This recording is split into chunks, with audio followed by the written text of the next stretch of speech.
কালকে ছিল একটা জমজমাট শনিবার। এতদিন অনেক আন্ডু ফান্ডু ম্যাচ হয়েছে, কোনো ইন্টারেস্টই ছিল না। কিন্তু কালকে শনিবারে যে ম্যাচগুলো সেটা পুরো হাই ভোল্টেজ ম্যাচ ছিল।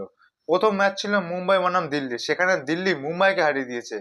তারপরে ছিল রাজস্থান বনাম গুজরাট। এই ম্যাচটা যে দেখিনি সে পুরোপুরি মিস করে গেছে। মনে হচ্ছে রাজস্থান জিতবে, একবার মনে হচ্ছে গুজরাট জিতবে। সেই খেলা হয়েছে, পুরো লাস্ট বল পর্যন্ত খেলা গড়িয়েছে। প্রথমে আসি রাজস্থান বনাম গুজরাটের ম্যাচে। রাজস্থান প্রথমে ব্যাট করে 210 রান করেছিল 6 উইকেটের বিনিময়ে। গুজরাট 204 রান করে 8 উইকেটের বিনিময়ে। সেই খেলা একবার একটা সময় গুজরাট পুরো রান চেস করে নেবে এরকমই অবস্থা। কিন্তু শেষে রাজস্থানের হাতে উইকেট চলে যায় গুজরাটের। সব ক্যাচেই গেছে। প্রথমে জয়সওয়াল বোল্ড আউট করলো রাবাডা, ওখান থেকে খেলা পুরো ঘুরে গেছে। ক্যাচের পর ক্যাচ, ওই ক্যাচে গুজরাটের সব খেলা শেষ। লাস্ট ওভারে 6 বলে 10 রান ছিল, সেই রান চেস করতে পারে না গুজরাটের ব্যাটসম্যানরা। তুষার দেশপান্ডের দুর্দান্ত বোলিং। গুজরাটের যেখানে লাস্ট ওভারে 10 রান করার কথা ছিল, সেখানে রাজস্থানের বোলার তুষার দেশপান্ডে মাত্র 4 রান দিয়েছে।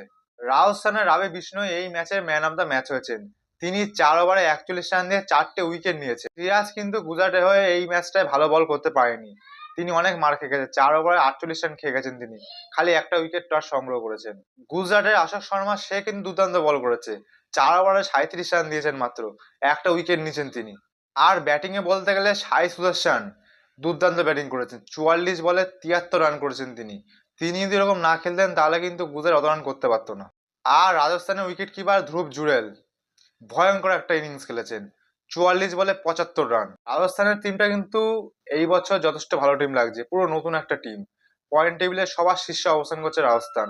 এইবার আসি মুম্বাই বনাম দিল্লির ম্যাচে। সেখানে মুম্বাই প্রথমে ব্যাট করে 162 রান করে মাত্র 6 উইকেটের বিনিময়ে। দিল্লি খুব সহজে রান চেস করে দেয়। 18.1 বলে 164 রান মাত্র 4 উইকেটের বিনিময়ে করে তারা সেই রান চেস করে দেয়। এই ম্যাচের ম্যান অফ দ্য ম্যাচ হচ্ছে সামির রিজভি। মুম্বাইয়ের শার্দুল ঠাকুর যে কিনা কেকেআর বিরুদ্ধে যথেষ্ট ভালো বল করেছিল, কিন্তু এই ম্যাচে সে কিন্তু বেদরক মার খেয়ে গেছে। 3 ওভারে 41 রান খেয়েছেন তিনি, একটা উইকেট পায়নি সে। দিল্লির কুলদীপ যাদবও কিন্তু খুব মার খেয়েছে, 3 ওভারে 31 রান খেয়ে গেছে সে, একটা উইকেট পায়নি তিনিও।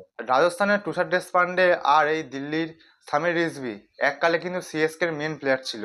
সিএসকে দের ছেড়ে দিল, সিএসকে টিমটা বর্তমানে ডুবে গেছে। আর এরা অন্যান্য টিমে যথেষ্ট ভালো পারফরমেন্স দিয়ে দিচ্ছে। তুষার দেশপান্ডে সিএসকে যথেষ্ট ভালো বল করেছিল, বলিং ডিপার্টমেন্টে একাই সামনে রেখেছিল, কিন্তু তাকে ছেড়ে দিল সিএসকে। তারপর সামির রিজভি সেও কিন্তু যথেষ্ট ভালো বল ব্যাট করতো সিএসকে হয়ে, তাকেও ছেড়ে দিল। ব্যাস হয়ে গেল সিএসকে খেলা।